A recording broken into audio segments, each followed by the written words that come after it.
মাননীয় অর্থমন্ত্রী জনাব আমির খসরু মাহমুদ চৌধুরী, আপনি বিলটি পাশ করার প্রস্তাব উত্থাপন করতে পারেন।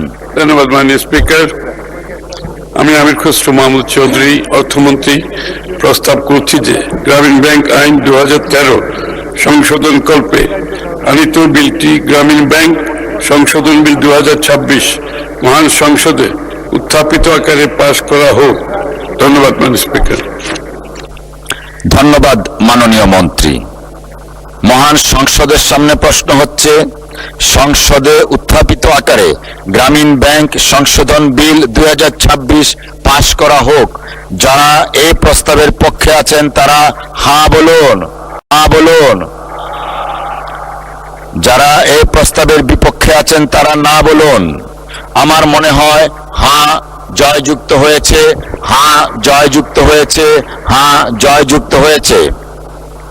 অতএব সংসদে উত্থাপিত আকারে গ্রামীণ ব্যাংক সংশোধন বিল 2026 সর্বসম্মতিক্রমে পাশ হলো।